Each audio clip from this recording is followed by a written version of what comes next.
लेकिन अब क्या हो सकता था। मैंने उसी वक्त गुस्से में अपनी सास को जगाया और उन्होंने मुझसे कहा, आखिर क्या हुआ? आधी रात में कौन सा पुनरुत्थान आया? तुम मुझे जगा रहे हो। तुमने मुझे ये सब पहले क्यों नहीं बताया? मैं उसका हाथ पकड़कर अपने कमरे में ले आया। जब वह कमरे में आई तो चुपचाप खड़ी रही। जैसे ही उसे एहसास हुआ कि फुरकान के साथ यह ऐसी समस्या है, मैंने उससे पूछा कि क्या हो रहा है। मेरी सास ने कहा कि तुम नहीं जानते कि यह सब क्या है। इतना कहकर मेरी सास वापस चली गई। लेकिन अब मैं अकेला समाधान ढूंढ रहा था। मुझे उस समय और कुछ समझ नहीं आया तो मैंने तुरंत वही दवा दूध में मिलाकर फरकान को दे दी और वह 2 मिनट में सो गया। अगली सुबह उठते ही मैंने कहा कि मुझे अपनी माँ के घर जाना है। इसलिए फुरकान ने मुझे मेरी माँ के घर छोड़ दिया। मैंने आते ही माँ से पूछा कि आप ये सब जानते थे? अगर तुम्हें पता था तो तुमने मुझे बताया क्यों नहीं और मुझसे वही शादी क्यों की? अगर तुम्हें मालूम नहीं था तो तुमने मुझे वह दवा क्यों दी? मैंने बहुत सारे सवाल पूछे लेकिन मेरी माँ ने मुझे कोई जवाब नहीं दिया और उन्होंने सिर्फ इतना कहा कि यह सब तुम्हारी किस्मत है। उस वक्त मैंने कहा सोचो और तुमने कहा कि बेटा ठीक है ठीक है। अब तुम्हें वही और उस व्यक्ति के साथ रहना होगा। ये जवाब सुनकर मैं हैरान रह गया। मुझे लगा कि वह मेरी सौतेली माँ थी। अगर सिग्गी माँ होती तो कम से कम वह मेरे साथ ऐसा नहीं करती। लेकिन मुझे लगा कि अगर मैं अपनी माँ को ये सब बता दूं, मैंने जो देखा उससे उन्हें मामले की गंभीरता का अंदाजा ही नहीं हुआ। मैंने उन्हें वह सब बताया जो मैंने उस दिन देखा था, लेकिन उन्होंने फिर भी कोई जवाब नहीं दिया और इधर उधर की बातें करने लगे। इससे मैं समझ गया कि मैं इस घर में वापस नहीं आ सकता, मुझे अपने ही घर में रहना होगा। मुझे उसी इंसान के साथ रहना है और अब मुझे इस घर में वापस जाने से डर लग रहा था, लेकिन मैं एक औरत हूँ और मजबूर हूँ। 2 दिन अपनी माँ के घर रहने के बाद मैं वापस उसी घर में चला गया, जो मुझे घर कम और नर ज्यादा लग रहा था। आश्चर्य की बात यह थी कि फुरकान पूरे दिन बिल्कुल सामान्य था। वह मेरी छोटी छोटी खुशियां नहीं भूलता था और घर से बाहर जाने पर कभी खाली हाथ नहीं लौटता था। रात के अंधेरे में ऐसे प्यारे इंसान का क्या होगा, जो मेरे लिए कुछ जरूरी चीज लाएगा। मैं ये सोचकर परेशान हो रही थी कि सच तो यह है कि मुझे भी फुरकान से प्यार हो गया था और मैं उसे छोड़ना नहीं चाहती थी, लेकिन मैं उससे डरती भी थी। मुझे समझ नहीं आया कि समाधान क्या था। वह रोज रात को दूध में दवा मिलाकर पीती थी। सवाल ये था कि अगर फुरकान ऐसे ही रहा तो जिंदगी ऐसे ही गुजर जाएगी। उस दिन के बाद से मेरी सास का रवैया भी मेरे प्रति बदल गया। फुरकान के सामने तो वह मेरे साथ बहुत अच्छा व्यवहार करती थी, लेकिन मेरे पति के पीठ पीछे वह पारंपरिक सास बन जाती थी और कुछ सवाल पूछती थी मेरे हर काम के बारे में।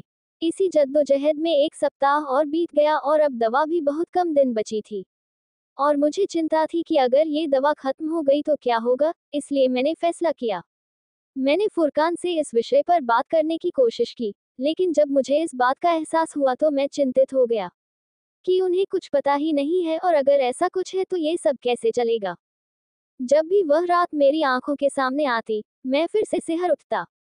एक दिन जब घर पर कोई नहीं था तो सिर्फ मैं और मेरी सास ही थे। मैंने जल्दी से सारा काम खत्म किया और सासू माँ के कमरे में जाकर बैठ गया और इधर उधर की बातें करते हुए मैंने सासू माँ से सच सच बताने को कहा। ये सब क्या है, ताकि मैं कोई समाधान निकाल सकूं। पहले तो उन्होंने इधर उधर की बातें करने की कोशिश की, लेकिन मैंने उन्हें सच बताने के लिए मजबूर कर दिया। क्योंकि अब ये बात मुझे बताओ, क्योंकि अब ये बात मेरी जिंदगी से भी जुड़ गई है। मेरी सास ने जो कुछ भी मुझे बताया वह मेरे लिए बहुत चिंता का विषय था।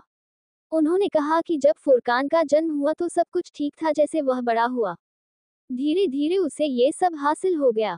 दिन भर तो वह बिल्कुल सामान्य रहता था, लेकिन रात होते होते ये स्थिति बदल जाती थी। अब ये बात उसमें इतनी ज्यादा हो गई थी कि मुझे चिंता होने लगी थी। मेरे पास कोई समाधान नहीं था और मैं किसी को बता भी नहीं सकता था, इसलिए मैं उसे कई हकीमों और फिरौन के पास ले जाता रहा, लेकिन जब उन सभी से कोई फायदा नहीं हुआ तो मैं उसे एक डॉक्टर के पास ले गया। डॉक्टर ने कहा कि इस बीमारी का कोई इलाज नहीं है, इसकी शादी करा दो, ये ठीक हो जाएगी। आपकी माँ मेरी बहुत पुरानी दोस्त हैं। एक बार यात्रा के दौरान मेरी उनसे मुलाकात हुई। हम काफी समय बाद मिले थे, इसलिए मैं उन्हें अपने घर ले आया और बातचीत के दौरान मैंने उन्हें अपनी समस्या बताई। तुम्हारी माँ ने मेरा बहुत साथ दिया और हर जगह मेरा साथ दिया। मैं फुरकान को अलग अलग डॉक्टरों के पास ले जाता था। कुछ डॉक्टर कहते थे कि यह कभी ठीक नहीं होगा और कुछ डॉक्टरों ने कहा कि इसकी शादी कर देनी चाहिए। एक बार जब मैं तुम्हारे घर गया तो फुरकान की नज़र तुम पर पड़ी और उसे तुम पसंद आ गई। उसने कहा कि मैं इस लड़की से शादी करूंगा। जब मैंने तुम्हारी माँ से बात की तो वह नहीं मानी क्योंकि उन्हें सब पता था, लेकिन मैं भी अपने बेटे के लिए जीने को मजबूर थी। और इस तरह फुरकान ने तुमसे शादी कर ली ताकि तुम्हारी माँ को बाद में कोई परेशानी न हो। लेकिन अब मुझे डर था कि पता नहीं शादी के बाद क्या परेशानी होगी। एक दिन तुम मुझे जगाने आए, तो मुझे लगा कि यह शांति अस्थायी है और वही समस्या फिर से शुरू हो गई है। अब मुझे नहीं पता कि मुझे उसे दोबारा डॉक्टर के पास ले जाना चाहिए या नहीं। और मुझे तुम पर बहुत शर्म भी आ रही थी। मैंने अपनी सास से कहा कि जो होना था वह हो गया। अब वह मेरे पति हैं और उनका समर्थन करना मेरा कर्तव्य है। मैंने उसे बताया कि मेरी माँ ने मुझे एक दवा दी थी जिसे मैंने उसे दूध में डालकर दे दिया। इससे वे 2 मिनट में ही सो जाते हैं, लेकिन मेरी सास ने कहा कि यह समस्या का समाधान नहीं है। जिस दिन वह जागता रहेगा उस दिन भी वैसा ही होगा। उस समय मैं चुप था, लेकिन अब मुझे एक उम्मीद जगी है कि मैं अपने पति को ठीक कर सकूं। एक रात जब मेरी आंख खुली तो फिर वही सब हो रहा था। मतलब मेरे पति मेरा मेकअप अपने ऊपर कर रहे थे। जी जी बिल्कुल, मेरे पति दोहरे व्यक्तित्व से पीड़ित थे। दिन में वे पुरुष होते थे और रात में उन्हें महिला माना जाता था। और यह उनका व्यक्तित्व था जिसे मुझे उजागर करना था। मुझे याद आया कि मैंने आज उनमें दवा की खुराक कम कर दी है। शायद इसीलिए वे आधी रात को जाग गए। जब मैं उनके पास गया तो वो खुद को औरत समझ रहे थे। मैंने वो वक्त बहुत मुश्किल से बिताया, लेकिन सुबह होते ही वे सब कुछ भूल गए और अब उन्हें कुछ भी पता नहीं चला कि वो रात को औरत बन गया था लेकिन असल में मर्द था। उनके अंदर एक और व्यक्तित्व छिपा था। अब वह कहाँ से आया? मैं जानना चाहता था, इसलिए मैं उन्हें पूरी समस्या बताने के बहाने अपने एक डॉक्टर मित्र के पास ले गया। उन्होंने जिसे समाधान बताया वह असंभव लग रहा था, लेकिन फिर भी मुझे ये करना ही था। उन्होंने कहा कि सबसे पहले ये पता लगाना जरूरी है कि फुरकान के अंदर इस समस्या का आधार क्या है।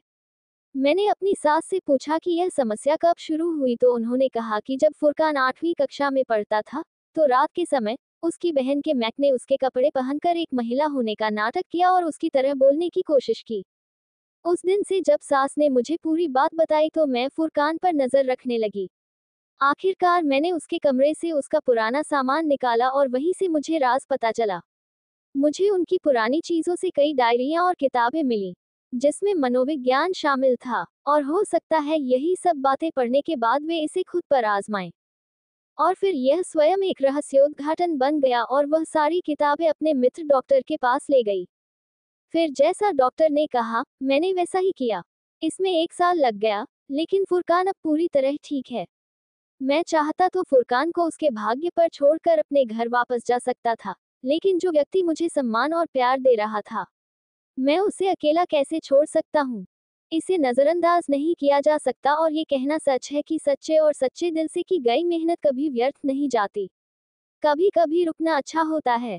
हम अक्सर अपना काम करने के पक्ष में दूसरों का समर्थन करना बंद कर देते हैं, लेकिन वास्तव में ये सच है कि जो व्यक्ति सच्चे दिल से किसी की मदद करता है या अच्छे काम में उसका साथ देता है, उसे इसका अच्छा इनाम जरूर मिलता है। ऐसे ही वीडियो देखने के लिए हमारे चैनल को लाइक एंड सब्सक्राइब करें। Thanks for watching.